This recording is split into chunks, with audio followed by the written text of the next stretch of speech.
Friends, இது உங்கள் learn with GMK. இன்றைக்கி நம்ம இந்த வீடியோவில் பார்க்க போகிறது 8th ஸ்டாண்டர்ட் இயர் 5ல் இருக்கக்கூடிய இலக்கண பகுதியில் 2வது வீடியோ. ஆல்ரெடி நம்ம ஃபஸ்ட் பார்ட் வந்துட்டு போட்டிருந்தோம். இந்த இலக்கணம் தொகைநிலை தொகாநிலை தொடர்கள் அப்படின்னு சொல்லி கொடுத்துருப்பாங்க. தொகைநிலை தொடர்களை பற்றி நம்ம ஃபஸ்ட் வீடியோவில் பார்த்துட்டோம். பார்க்காதவங்க பிளேலிஸ்ட்கான லிங்க் டெஸ்கிரிப்ஷனில் இருக்கும், செக் பண்ணி பாருங்கள். இப்போ நம்ம தொகாநிலை தொடர் அப்படிங்கிறத பற்றி பார்க்கலாம். இந்த தொகாநிலை தொடர் அப்படின்னா என்ன அப்படின்னா, தொகைநிலை தொடரில் நம்மளுக்கு எந்த உறுப்புனாலும் மறைஞ்சு நமக்கு அந்த சென்டென்ஸில் மறைஞ்சு பொருள் தரும். இது தொகாநிலை தொடர் அப்படிங்கிறது 2 சொற்களுக்கு இடையில் எந்த சொல்லும் எந்த உருவும், அது வார்த்தையாக இருந்தாலும் சரி அது உருவாக இருந்தாலும் சரி, மறையாமல் நின்று பொருள் தருது அப்படின்னா அதை நம்ம தொகாநிலை தொடர் அப்படின்னு சொல்லி சொல்கிறோம். ஸோ மறைந்து நின்று பொருள் தருவது தொகைநிலை தொடர், மறையாமல் நின்று பொருள் தருவது தொகாநிலை தொடர் அப்படின்னு சொல்லி சொல்கிறோம். இந்த தொகாநிலை தொடர் அப்படிங்கிறது நமக்கு 9 வகையாக பிரிக்கிறாங்க. அந்த 9 வகைகள் என்னென்ன அப்படின்னா, எழுவாய் தொடர், விழித்தொடர், வினைமுற்று தொடர், பெயரச்ச தொடர், வினையச்ச தொடர், வேற்றுமை தொகாநிலை தொடர், இடைச்சொல் தொடர், உரிச்சொல் தொடர், அடுக்கு தொடர் அப்படின்னு சொல்லிட்டு 9 வகையாக நமக்கு இந்த தொகாநிலையை பிரிக்கிறாங்க. இப்போது அந்த ஒன்று என்ன, அதுக்கான எக்ஸாம்பிள்ஸ் பார்க்கலாம். ஃபஸ்ட்டு எழுவாய் தொடர். எழுவாய் தொடர் அப்படிங்கிறத அந்த தொடர் எப்படி அமையும் அப்படின்னா, ஒரு எழுவாயும் ஒரு பயனிலையும் அந்த தொடர் அந்த சென்டென்ஸில் என்னென்னா இருக்கும். எழுவாய் அப்படிங்கிறத நம்ம சப்ஜெக்ட் அப்படின்னு சொல்லலாம், பயனிலை அப்படிங்கிறத நம்ம வெர்புன்னு சொல்லலாம். ஓகேவா? அப்போ ஒரு சப்ஜெக்ட் வெர்பு இருக்குது அப்படின்னா அதை நம்ம எழுவாய் தொடர் அப்படின்னு சொல்லி சொல்கிறோம். எடுத்துக்காட்டாக மல்லிகை மலர்ந்தது. மல்லிகை அப்படிங்கிறது ஒரு பூவோட பெயர். ஸோ அதை நம்ம எழுவாய் அப்படின்னு சொல்கிறோம். மலர்ந்தது அப்படிங்கிறத அதை செஞ்ச வினை. ஓகேவா? அப்போ இது நம்ம பயனிலை அப்படின்னு சொல்லி சொல்கிறோம். ஸோ மல்லிகை மலர்ந்தது அப்படிங்கிறது ஒரு எழுவாய் தொடர். அடுத்து விழித்தொடர் அப்படிங்கிறது ஒரு விழிப்பெயரும் பயனிலையும் இருக்குது அப்படின்னா அதை நம்ம விழித்தொடர் அப்படின்னு சொல்கிறோம். இந்த விழிப்பெயர் அப்படிங்கிறது ஆ அப்படிங்கிற அந்த சவுண்டில் ஒலிக்கும். நண்பா, தோளா, அந்த மாதிரி ஓகேவா? ஸோ நண்பா படி அப்படிங்கிறது நமக்கு விழித்தொடராக வருது. வினைமுற்று தொடர் அப்படின்னா என்ன? இந்த வினைமுற்று தொடரில் ஒரு வினை முற்று பெற்ற ஒரு வினை சொல் இருக்கும். அது போக ஒரு பெயர் சொல் இருக்கும். அப்போ முற்று பெற்ற வினை சொல் அப்படிதான் நம்ம வினை முற்று அப்படின்னு சொல்கிறோம்.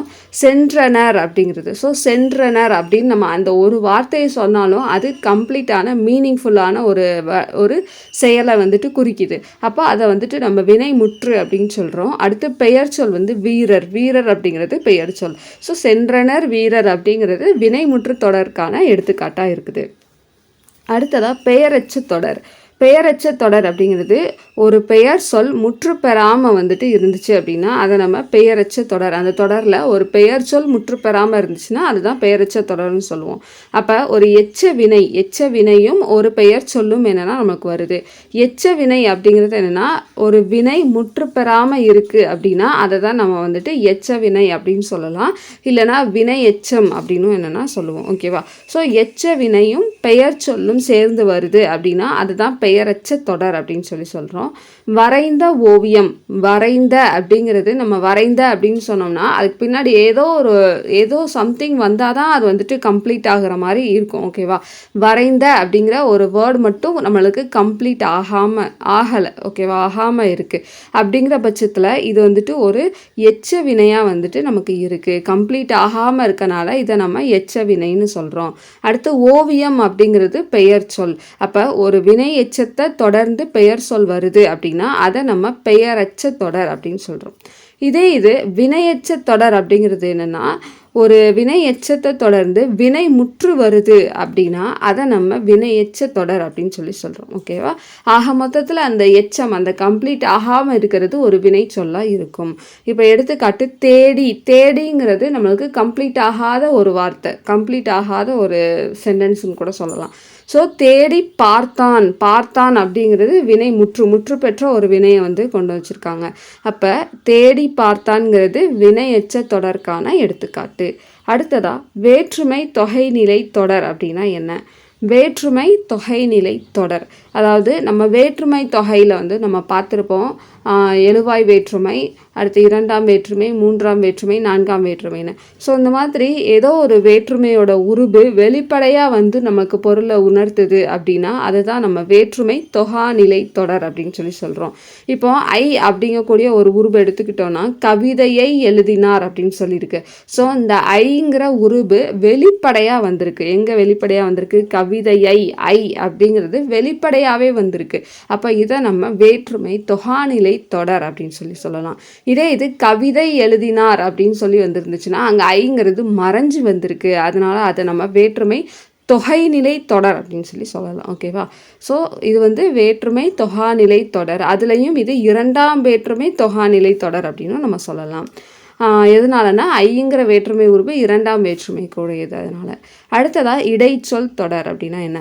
இடைச்சொல் வெளிப்படையாக வந்துச்சு அப்படின்னா அதை தான் நம்ம இடைச்சொல் தொடர் சொல்கிறோம். மற்று அப்படிங்கிறது இங்கே இடைச்சொல்லாக நமக்கு இருக்குது. ஓகேவா? அடுத்ததாக உரிச்சொல் தொடர். உரிச்சொல் வெளிப்படையாக வருதா அப்படின்னா அது உரிச்சொல் தொடர். இங்கே சால அப்படிங்கிறது நமக்கு உரிச்சொல் தொடராக இருக்குது. உரிச்சொல் சொல்லாக வந்துட்டு இருக்குது. அடுத்ததாக அடுக்கு தொடர். ஒரு சொல் பல முறை வந்துட்டு அடுக்கி வருது அப்படின்னா அதை தான் நம்ம வந்து அடுக்கு தொடர் அப்படின்னு சொல்லுவோம். ஸோ இந்த அடுக்கு தொடரில் 2-3 தடவைக்கு மேலே கூட வந்துட்டு அடுக்கி வரலாம். இந்த வார்த்தை வந்துட்டு மீனிங்ஃபுல்லான வார்த்தையாக வந்துட்டு இருக்கும் அடுக்கு தொடரில் வர்றது. ஸோ இந்த அடுக்கு தொடர் அப்படிங்கிறது நம்ம வந்துட்டு தொகாநிலை தொடரில் வரக்கூடிய ஒரு பிரிவு தான். ஓகேவா? அதை வந்து ஞாபகம் வச்சுக்கோங்க.